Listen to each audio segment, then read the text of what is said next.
May papakita akong graph, Attorney Carranza. I also showed this to you earlier. Parang counter-narrative siya halos dahil while we say that ang dami nang napanalo in 3 years, their 2024 year-end report, sanabi nila they have never recovered so much money. From 2022 to 2024, yun, I think that's 2.3 billion, 2.6 billion, 2.2 billion. Can we explain this? Like, they're winning a lot, but also the government is recovering a lot. Parang paano yun? The PCGG calculates the assets that it brings back to the Republic, not only in terms of what it wins in litigation, but what it sells after it wins. So I think that when they claim that this is the largest amount brought back to the Treasury, it's because these assets have been sold. So from the example you showed me, the assets of, I'm trying to remember the name of the logging company family, because I was involved in that case. The PCGG won, Alfonso Lim, the Alfonso Lim case. It was won many years ago.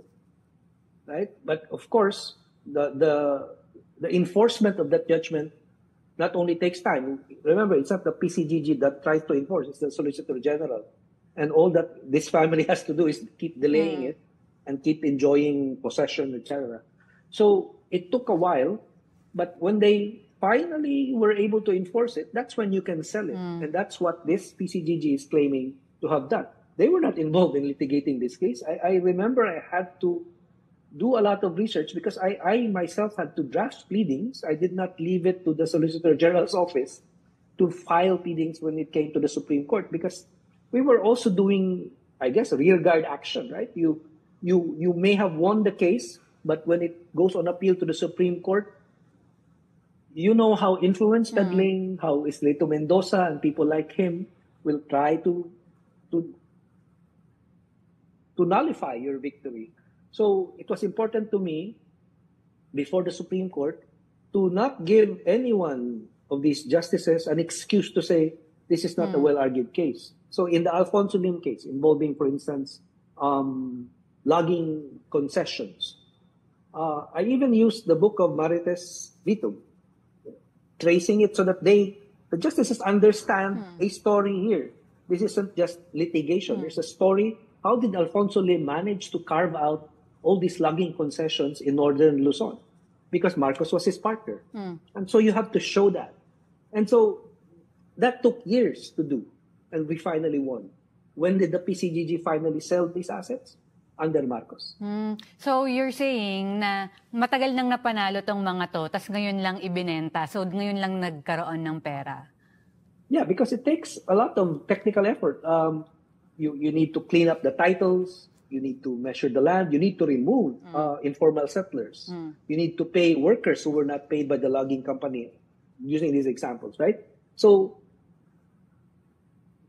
for these commissioners, it's just a matter of summarizing all of it in one sentence. Oh, we sold this asset, right? But they don't talk about the assets that they have given up on recovery, for example.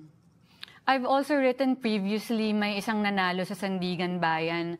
And the dissenters were saying, they won, but they actually won nothing, no? Nothing. So, nothing. So, yung existential question ko lagi ay, yung pagpakapanalo ba, pera ba talaga yung nakataya dito?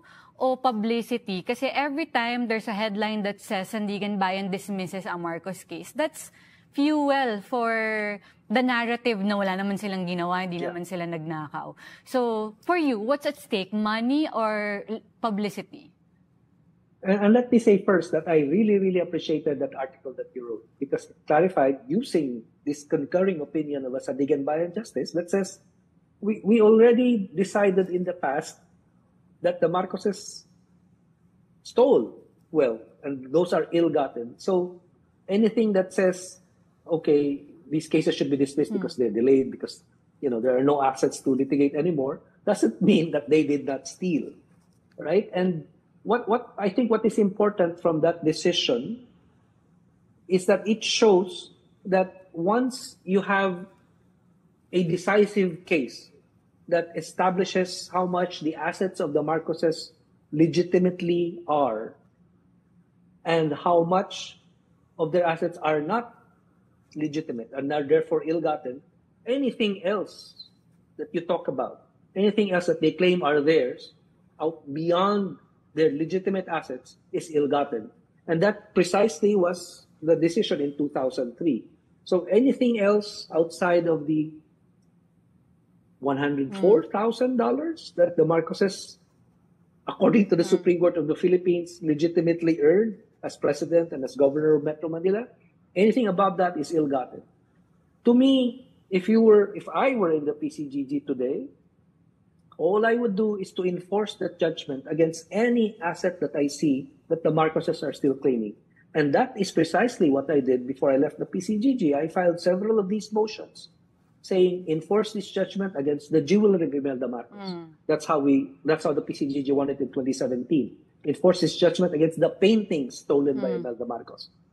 You can keep doing that, but for some reason they don't. So you're right.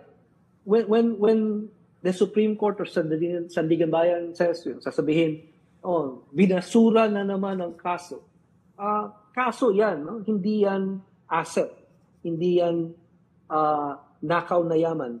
Hindi yan ibig sabihin na may mapupunta sa mga Marcos dahil nabasura o na-dismiss yung kaso.